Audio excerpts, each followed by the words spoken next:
नृसिंहकवचं वक्षे प्रह्लादेनोदितं पुरा सर्वारक्षाकरं पुण्यं सर्वोपद्रवनाशनम् सर्वसम्पत्करं चैव स्वर्गमोक्षप्रदायकं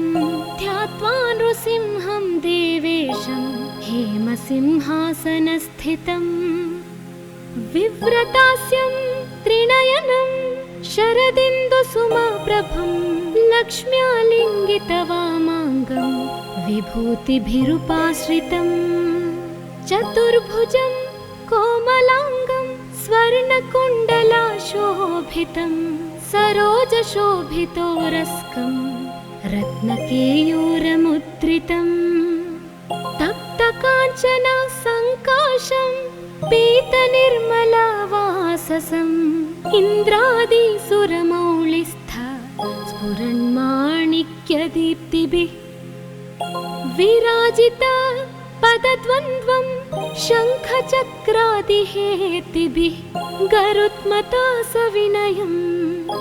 स्तूयमानं मुदान्वितं स्वहृत्कमलसंवासं कृत्वा तु कवचं पठे नृसिंहो मे शिरः पातु लोकरक्षात्मसम्भव सर्वगोपीस्तम्भवासः फालं मे रक्षतु ध्वनिं नृसिंहो मे दृशौ पातु सोमसूर्याग्निलोचनः स्मृतिं मे पातु नृहारिर्मुनिवर्यस्तु ते प्रियः नासां मे सिंहानासस्तु मुखं लक्ष्मीमुखप्रियः सर्वविद्याधिपः पातु नृसिंहो रसनां मम वक्त्रं पात्विन्दुवदनः सदा प्रह्लादवन्दितः नृसिंहः पातु मे कण्ठं स्कन्धौ भूभरणान्तकृत् दिव्यास्त्रशोभितभुजो नृसिंहः पातु मे भुजौ करौ मे देववरदो नृसिंहः पातु सर्वतः हृदयं योगिसाध्यश्च निवासं पातु मे हरिः मध्यं पातु हिरण्याक्ष वक्षः कुक्षिविदारणः नाभिं मे पातु नृहरि स्वनाभि ब्रह्मसंस्तुतः ब्रह्माण्डकोटयः कट्यां यस्यासौ पातु मे कटिं गुह्यां मे पातु गुह्यानां मन्त्राणां गुह्यरूपधृक् ऊरो मनोभवः पातु जानुनी नररूपधृक् जङ्घे पातु धराभार हर्ता ये सौनृकेसरी सुरराज्य प्रदः पातु पादौ मे नृहरीश्वरः सहस्रशीर्षा पुरुषः पातु मे सर्वशस्तनुम् महोग्रः पूर्वतः पातु महावीराग्रजोऽग्नितः महाविष्णुर्दक्षिणे तु महाज्वालस्तु नैऋतौ पश्चिमे पातु सर्वेशो दिशि मे सर्वतोमुखः नृसिंहः पातु वायव्यां सौम्यां भूषणविग्रहः ईशान्यां पातु भद्रो मे सर्वमङ्गलदायकः संसारभयदः पातु मृत्युर्मृत्युर्नृकेसरी इदं नृसिंहकवचं प्रह्लादमुखमण्डितं भक्तिमान्यः पठेन्नित्यं सर्वपापैः प्रमुच्यते पुत्रवान् धनवान् लोके दीर्घायुरुपजायते यं यं कामयते कामं तं तं प्राप्नोत्यसंशयम् सर्वत्र जयमाप्नोति सर्वत्र विजयी भवेत् भूम्यन्तरिक्षदेव्यानां ग्रहाणां विनिवारणम् मृत्तिकोरगसम्भूत विषापहरणं परं ब्रह्मा राक्षसयक्षाणां दूरोत्सारणकारणम् भूर्जे वा तालपत्रे वा कवचं लिखितं शुभं करमूले धृतं येन सिद्धेयुः कर्मसिद्धयः देवासुरमनुष्येषु स्वमेवाजयं लभेत् एकसन्ध्यं त्रिसन्ध्यं वा यः पठेन्नियतो नरः सर्वमङ्गलमाङ्गल्यं भुक्तिं मुक्तिं च विन्दति द्वात्रिंशच्च सहस्राणि पठेच्छुद्धात्मना नृणाम् कवचस्यास्य मन्त्रस्य मन्त्रसिद्धिः प्रजायते अनेन मन्त्रराजेन कृत्वा भस्माभिमन्त्रणम् तिलकं विन्यसेद्यस्तु तस्याग्रह भयं हरे त्रिवारं जपमानस्तु दत्तं वार्यभिमन्त्र्य च प्राशयेत्यो नरो मन्त्रं नृसिंहध्यानमाचरेत् तस्य रोगाः प्रणश्यन्ति ये च स्युः कुक्षिसम्भवाः किमत्र बहुलोकैः नृसिंहसदृशो भवेत् मनसा चिन्तितं यत्तु स तच्चाप्नोत्यसंशयम्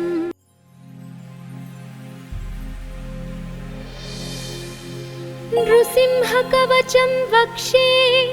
प्रह्लादेनोदितं पुरा सर्वारक्षाकरं पुण्यं सर्वोपद्रवनाशनम् सर्वसम्पत्करं चैव स्वर्गमोक्षप्रदायकं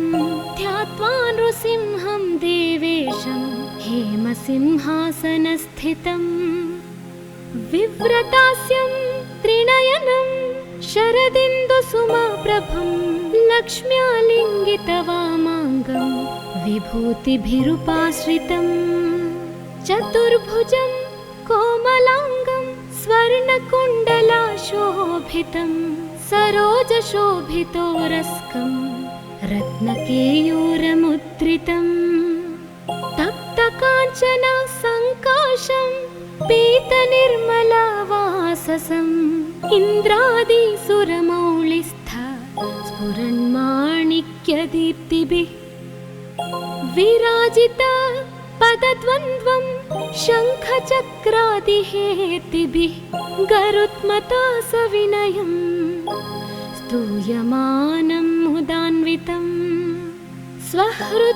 स्वहृत्कमलसंवासं कृत्वा तु कवचं पठे नृसिंहो मे शिरः पातु लोकरक्षात्मसम्भव सर्वगोपीस्तम्भवासः फालं मे रक्षतु ध्वनिं नृसिंहो मे दृशौ पातु सोमसूर्याग्निलोचनः स्मृतिं मे पातु नृहारिर्मुनिवर्यस्तु ते प्रियः नासां मे सिंहानासस्तु मुखं लक्ष्मीमुखप्रियः सर्वविद्याधिपः पातु नृसिंहो रसनां मम वक्त्रं पात्विन्दुवदनः सदा प्रह्लादवन्दितः नृसिंहः पातु मे कण्ठं स्कन्धौ भूभरणान्तकृत् दिव्यास्त्रशोभितभुजो नृसिंहः पातु मे भुजौ करौ मे देववरदो नृसिंहः पातु सर्वतः हृदयं योगिसाध्यश्च निवासं पातु मे हरिः मध्यं पातु हिरण्याक्ष वक्षः कुक्षिविदारणः नाभिं मे पातु नृहरि स्वनाभि ब्रह्म संस्तुतः ब्रह्माण्डकोटयः कट्यां यस्यासौ पातु मे कटिम् गुह्यां मे पातु गुह्यानां मन्त्राणां गुह्यरूपधृक् ऊरो मनोभवः पातु जानुनी नररूपधृक् जङ्घे पातु धराभार हर्ता ये सौनृकेसरी सुरराज्य प्रदः पातु पादौ मे नृहरीश्वरः सहस्रशीर्षा पुरुषः पातु मे सर्वशस्तनुम् महोग्रः पूर्वतः पातु महावीराग्रजोऽग्नितः महाविष्णुर्दक्षिणे तु महाज्वालस्तु नैऋतौ पश्चिमे पातु सर्वेशो दिशि मे सर्वतोमुखः नृसिंहः पातु वायव्यां सौम्यां भूषणविग्रहः ईशान्यां पातु भद्रो मे सर्वमङ्गलदायकः संसारभयदः पातु मृत्युर्मृत्युर्नृकेसरी इदं नृसिंह कवचं प्रह्लादमुखमण्डितं भक्तिमान्यः पठेन्नित्यं सर्वपापैः प्रमुच्यते पुत्रवान् धनवान् लोके दीर्घायुरुपजायते यं यं कामयते कामं तं तं प्राप्नोत्यसंशयम् सर्वत्र जयमाप्नोति सर्वत्र विजयी भवेत् भूम्यन्तरिक्षदेव्यानां ग्रहाणां विनिवारणम् वृश्चिकोरगसम्भूत विशापहरणं परं ब्रह्मा राक्षसयक्षाणां दूरोत्सारणकारणम् भूर्जे वा तालपत्रे वा कवचं लिखितं शुभं करमूले धृतं येन सिद्धेयुः कर्मसिद्धयः देवासुरमनुष्येषु स्वं स्वमेव जयं लभेत्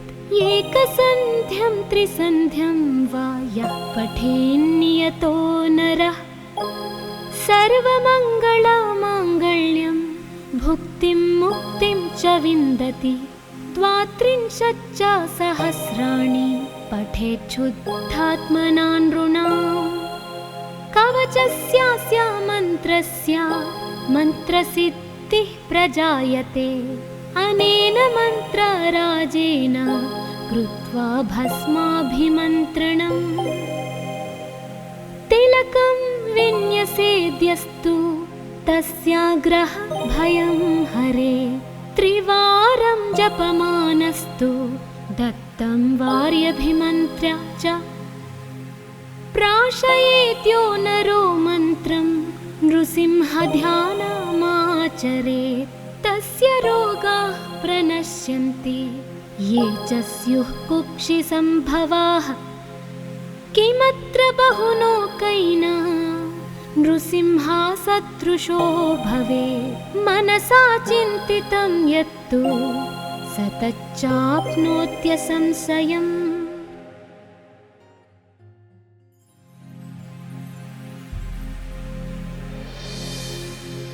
नृसिंहकवचं वक्षे प्रह्लादेनोदितं पुरा सर्वारक्षाकरं पुण्यं सर्वोपद्रवनाशनम् सर्वसम्पत्करं चैव स्वर्गमोक्षप्रदायकं ध्यात्वा नृसिंहं देवेशं हेमसिंहासनस्थितम् विव्रतास्यं त्रिनयनं शरदिन्दुसुमप्रभं लक्ष्म्यालिङ्गितवामाङ्गं विभूतिभिरुपाश्रितं चतुर्भुजं कोमलाङ्गं स्वर्णकुण्डलाशोभितं सरोजशोभितोरस्कं रत्नकेयूरमुद्रितं तप्तकाञ्चन सङ्काशं पीतनिर्मलवाससम् इन्द्रादिसुरमौलिस्थ स्फुरन्माणिक्यदीप्तिभिः विराजित पदद्वन्द्वं शङ्खचक्रादिहेतिभिः गरुत्मता सविनयं स्तूयमानं मुदान्वितम् स्वहृत्कमलसंवासं कृत्वा तु कवचं पठे नृसिंहो मे शिरः पातु लोकरक्षात्मसम्भव सर्वगोपीस्तम्भवासः फालं मे रक्षतु ध्वनिं नृसिंहो मे दृशौ पातु सोमसूर्याग्निलोचनः स्मृतिं मे पातु नृहारिर्मुनिवर्यस्तु ते प्रियः नासां मे सिंहानासस्तु मुखं लक्ष्मीमुखप्रियः सर्वविद्याधिपः पातु नृसिंहो रसनां मम वक्त्रं पात्विन्दुवदनः सदा प्रह्लादवन्दितः नृसिंहः पातु मे कण्ठं स्कन्धौ भूभरणान्तकृत् दिव्यास्त्रशोभितभुजो नृसिंहः पातु मे भुजौ करौ मे देववरदो नृसिंहः पातु सर्वतः हृदयं योगिसाध्यश्च निवासं पातु मे हरिः मध्यं पातु हिरण्याक्ष वक्षः कुक्षिविदारणः नाभिं मे पातु नृहरिः स्वनाभि ब्रह्म संस्तुतः ब्रह्माण्डकोटयः कट्यां यस्यासौ पातु मे कटिं गुह्यां मे पातु गुह्यानां मन्त्राणां गुह्यरूपधृक् ऊरो मनोभवः पातु जानुनी नररूपधृक् जङ्घे पातु धराभार हर्ता ये सौनृकेसरी सुरराज्य प्रदः पातु पादौ मे नृहरीश्वरः सहस्रशीर्षः पुरुषः पातु मे सर्वशस्तनुम् महोग्रः पूर्वतः पातु महावीराग्रजोऽग्नितः महाविष्णुर्दक्षिणे तु महाज्वालस्तु नैऋतौ पश्चिमे पातु सर्वेशो दिशि मे सर्वतोमुखः नृसिंहः पातु वायव्यां सौम्यां भूषणविग्रहः ईशान्यां पातु भद्रो मे सर्वमङ्गलदायकः संसारभयदः पातु मृत्युर्मृत्युर्नृकेसरी इदं नृसिंह कवचं प्रह्लादमुखमण्डितं भक्तिमान्यः पठेन्नित्यं सर्वपापैः प्रमुच्यते पुत्रवान् धनवान् लोके दीर्घायुरुपजायते यं यं कामयते कामं तं तं प्राप्नोत्यसंशयम् सर्वत्र जयमाप्नोति सर्वत्र विजयी भवेत् भूम्यन्तरिक्षदिव्यानां ग्रहाणां विनिवारणम् वृश्चिकोरगसम्भूत विशापहरणं परं ब्रह्मा राक्षसयक्षाणां दूरोत्सारणकारणम् भूर्जे वा तालपत्रे वा कवचं लिखितं शुभं करमूले धृतं येन सिद्धेयुः कर्मसिद्धयः देवासुरमनुष्येषु स्वं स्वमेव जयं लभेत् एकसन्ध्यं त्रिसन्ध्यं वा यः पठेन्नियतो नरः सर्वमङ्गलमाङ्गल्यं भुक्तिं मुक्तिं च विन्दति 33 सहस्राणि पठेच्छुद्धात्मना नृणाम् कवचस्यास्य मन्त्रस्य मन्त्रसिद्धिः प्रजायते अनेन मन्त्रराजेन कृत्वा भस्माभिमन्त्रणम् तिलकं विन्यसेद्यस्तु तस्याग्रह भयं हरे त्रिवारं जपमानस्तु दत्तं वार्यभिमन्त्र्य च प्राशयेत्यो नरो मन्त्रं नृसिंहध्यानमाचरेत् तस्य रोगाः प्रणश्यन्ति ये च स्युः कुक्षिसम्भवाः किमत्र बहुलोकैः नृसिंहसदृशो भवेत् मनसा चिन्तितं यत्तु स तच्चाप्नोत्यसंशयम्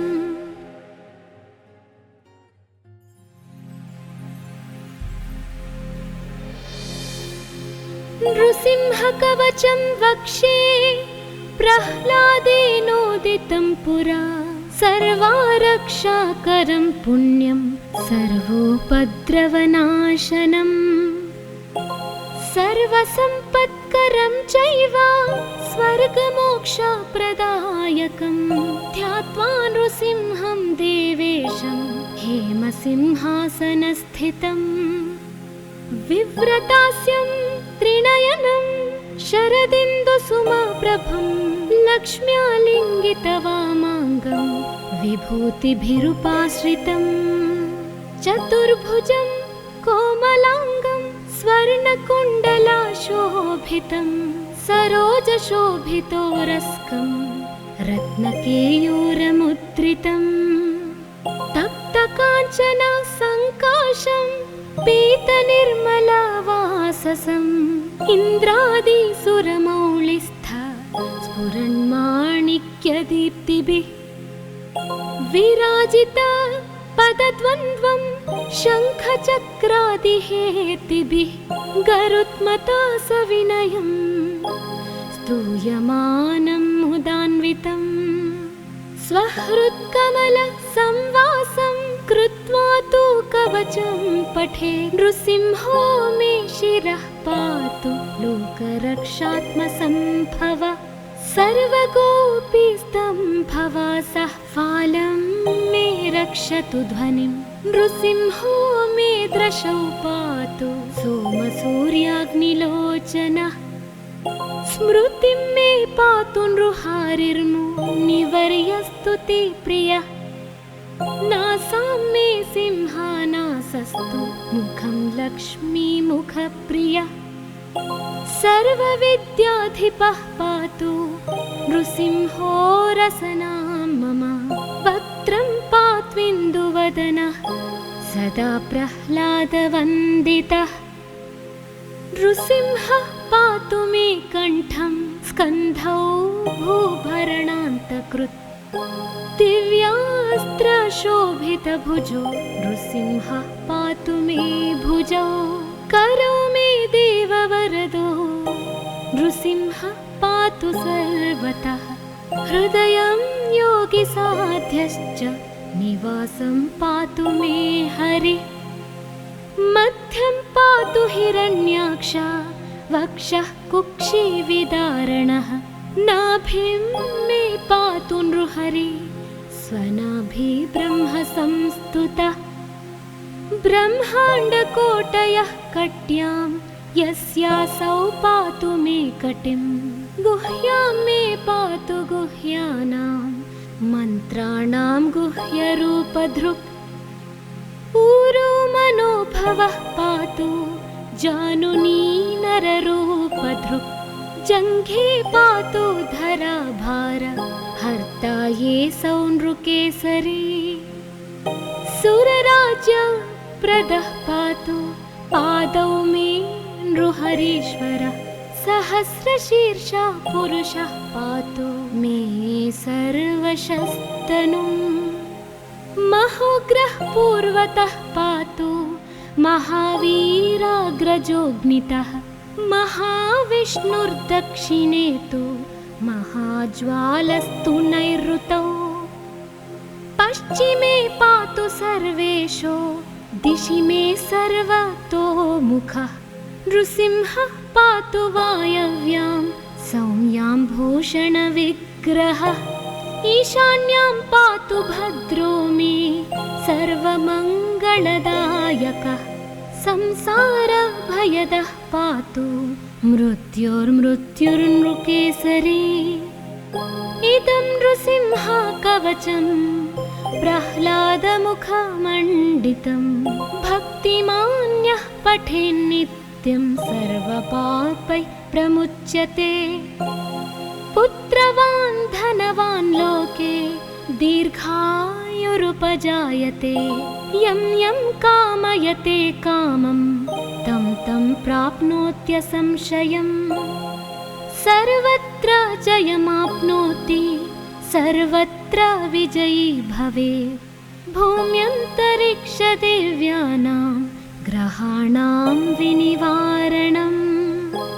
वृश्चिकोरगसम्भूत विशापहरणं परं ब्रह्मा राक्षसयक्षाणां दूरोत्सारणकारणम् भूर्जे वा तालपत्रे वा कवचं लिखितं शुभं करमूले धृतं येन सिद्धेयुः कर्मसिद्धयः देवासुरमनुष्येषु स्वं स्वमेव जयं लभेत् एकसन्ध्यं त्रिसन्ध्यं वा यः पठेन्नियतो नरः सर्वमङ्गलमाङ्गल्यं भुक्तिं मुक्तिं च विन्दति द्वात्रिंशच्च सहस्राणि पठेच्छुद्धात्मना नृणाम् कवचस्यास्य मन्त्रस्य मन्त्रसिद्धिः प्रजायते अनेन मन्त्रराजेन कृत्वा भस्माभिमन्त्रणम् तिलकं विन्यसेद्यस्तु तस्याग्रह भयं हरे त्रिवारं जपमानस्तु दत्तं वार्यभिमन्त्र्य च प्राशयेत्यो नरो मन्त्रं नृसिंहध्यानमाचरेत् तस्य रोगाः प्रणश्यन्ति ये च स्युः कुक्षिसम्भवाः किमत्र बहुलोकैना नृसिंहा सदृशो भवेत् मनसा चिन्तितं यत्तु स तच्चाप्नोत्यसंशयम्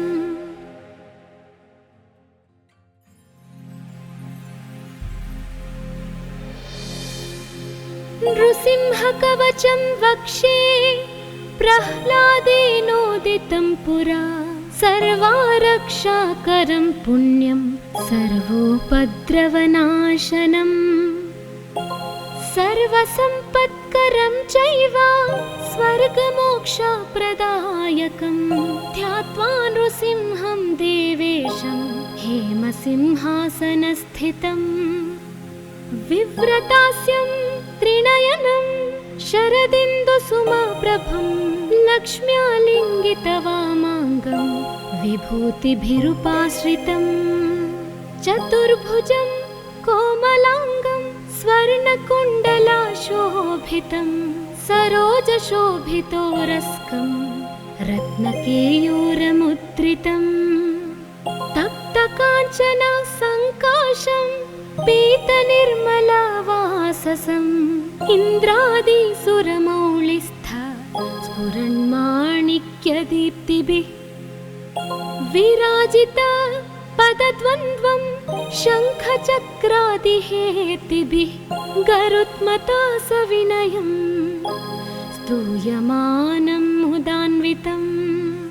स्वहृत्कमलसंवासं कृत्वा तु कवचं पठे नृसिंहो मे शिरः पातु लोकरक्षात्मसम्भव सर्वगोपीस्तम्भवासः फालं मे रक्षतु ध्वनिं नृसिंहो मे दृशौ पातु सोमसूर्याग्निलोचनः स्मृतिं मे पातु नृहारिर्मुनिवर्यस्तुति प्रियः नासां मे सिंहानासस्तु मुखं लक्ष्मीमुखप्रियः सर्वविद्याधिपः पातु नृसिंहो रसनां मम वक्त्रं पात्विन्दुवदनः सदा प्रह्लादवन्दितः नृसिंहः पातु मे कण्ठं स्कन्धौ भूभरणान्तकृत् दिव्यास्त्रशोभितभुजो नृसिंहः पातु मे भुजौ करौ मे देववरदो नृसिंहः पातु सर्वतः हृदयं योगिसाध्यश्च निवासं पातु मे हरिः मध्यं पातु हिरण्याक्ष वक्षः कुक्षिविदारणः नाभिं मे पातु नृहरि स्वनाभि ब्रह्म संस्तुतः ब्रह्माण्डकोटयः कट्यां यस्यासौ पातु मे कटिं गुह्यां मे पातु गुह्यानां मन्त्राणां गुह्यरूपधृक् ऊरो मनोभवः पातु जानुनी नररूपधृक् जङ्घे पातु धराभार हर्ता ये सौनृकेसरी सुरराज्यप्रदः पातु पादौ मे नृहरीश्वरः सहस्रशीर्षा पुरुषः पातु मे सर्वशस्तनुम् महोग्रः पूर्वतः पातु महावीराग्रजोऽग्नितः महाविष्णुर्दक्षिणे तु महाज्वालस्तु नैऋतौ पश्चिमे पातु सर्वेशो दिशि मे सर्वतोमुखः नृसिंहः पातु वायव्यां सौम्यां भूषणविग्रहः ईशान्यां पातु भद्रो मे सर्वमङ्गलदायकः संसारभयदः पातु मृत्युर्मृत्युर्नृकेसरी इदं नृसिंहकवचं प्रह्लादमुखमण्डितं भक्तिमान्यः पठेन्नित्यं सर्वपापैः प्रमुच्यते पुत्रवान् धनवान् लोके दीर्घायुरुपजायते यं यं कामयते कामं तं तं प्राप्नोत्यसंशयम् सर्वत्र जयमाप्नोति सर्वत्र विजयी भवेत् भूम्यन्तरिक्षदेव्यानां ग्रहाणां विनिवारणम् वृश्चिकोरगसम्भूत विशापहरणं परं ब्रह्मा राक्षसयक्षाणां दूरोत्सारणकारणम् भूर्जे वा तालपत्रे वा कवचं लिखितं शुभं करमूले धृतं येन सिद्धेयुः कर्मसिद्धयः देवासुरमनुष्येषु स्वं स्वमेव जयं लभेत् एकसन्ध्यं त्रिसन्ध्यं वा यः पठेन्नियतो नरः सर्वमङ्गलमाङ्गल्यं भुक्तिं मुक्तिं च विन्दति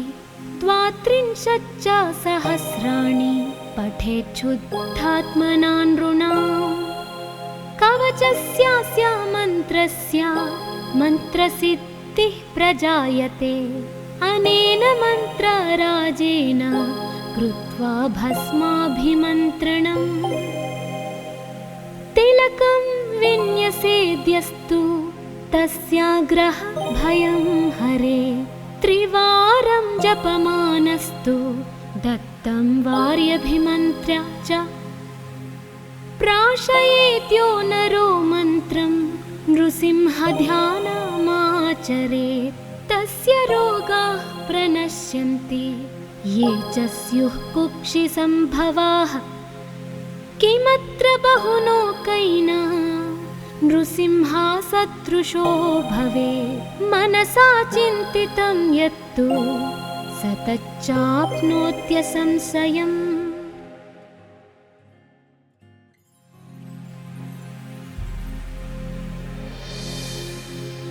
नृसिंहकवचं वक्षे प्रह्लादे विनोदितं पुरा सर्वारक्षाकरं पुण्यं सर्वोपद्रवनाशनम् सर्वसम्पत्करं चैव स्वर्गमोक्षप्रदायकं ध्यात्वा नृसिंहं देवेशं हेमसिंहासनस्थितम् विव्रतास्यं त्रिनयनं शरदिन्दुसुमप्रभं लक्ष्म्यालिङ्गितवामाङ्गं विभूतिभिरुपाश्रितम् चतुर्भुजं कोमलाङ्गं स्वर्णकुण्डलाशोभितं सरोजशोभितोरस्कं रत्नकेयूरमुद्रितम् तप्तकाञ्चन सङ्काशं पीतनिर्मलवाससम् इन्द्रादिसुरमौलिस्थ स्फुरन्माणिक्यदीप्तिभिः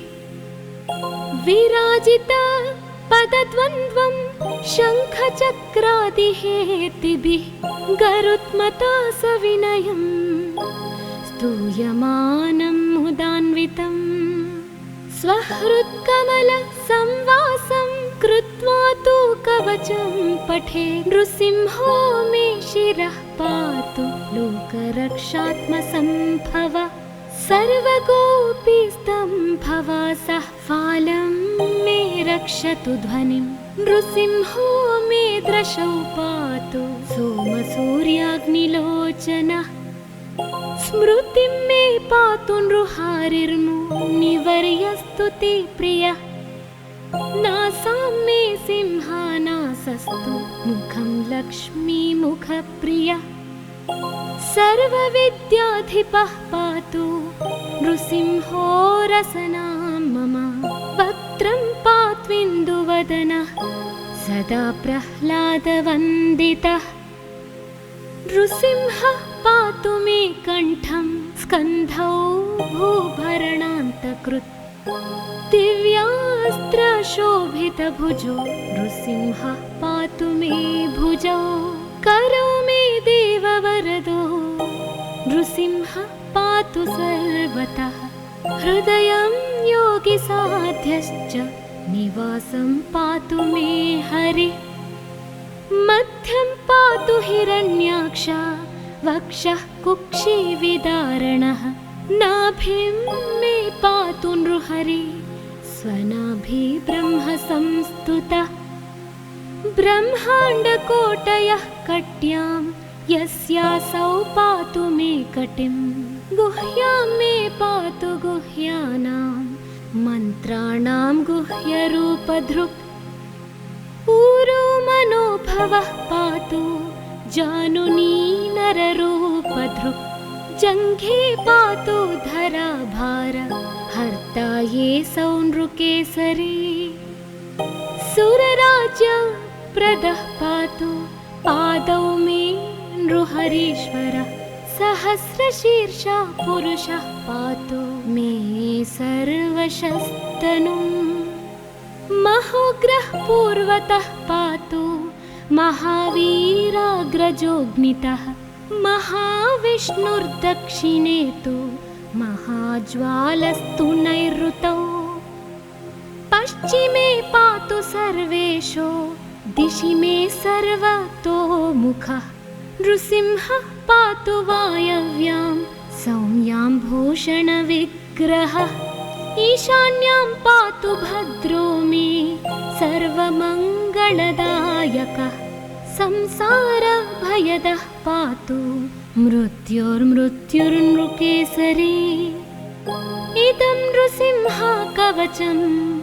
प्रह्लादमुखमण्डितं भक्तिमान्यः पठेन्नित्यं सर्वपापैः प्रमुच्यते पुत्रवान् धनवान् लोके दीर्घायुरुपजायते यं यं कामयते कामं तं तं प्राप्नोत्यसंशयम् सर्वत्र जयमाप्नोति सर्वत्र विजयी भवेत् भूम्यन्तरिक्षदेव्यानां ग्रहाणां विनिवारणम् वृश्चिकोरगसम्भूत विषा पापोपहरणं परं ब्रह्मा राक्षसयक्षाणां दूरोत्सारणकारणम् भूर्जे वा तालपत्रे वा कवचं लिखितं शुभं करमूले धृतं येन सिद्धेयुः कर्मसिद्धयः देवासुरमनुष्येषु स्वं स्वमेवाजयं लभेत् एकसन्ध्यं त्रिसन्ध्यं वा यः पठेन्नियतो नरः सर्वमङ्गलमाङ्गल्यं भुक्तिं मुक्तिं च विन्दति द्वात्रिंशच्च सहस्राणि पठेच्छुद्धात्मना नृणाम् कवचस्यास्य मन्त्रस्य मन्त्रसिद्धिः प्रजायते अनेन मन्त्रराजेन कृत्वा भस्माभिमन्त्रणम् तिलकं विन्यसेद्यस्तु तस्याग्रह भयं हरे त्रिवारं जपमानस्तु दत्तं वार्यभिमन्त्र्य च प्राशयेत्यो नरो मन्त्रं नृसिंहध्यानमाचरेत् तस्य रोगाः प्रणश्यन्ति ये च स्युः कुक्षिसम्भवाः किमत्र बहुलोकैना नृसिंहसदृशो भवेत् मनसा चिन्तितं यत्तु स तच्चाप्नोत्यसंशयम्।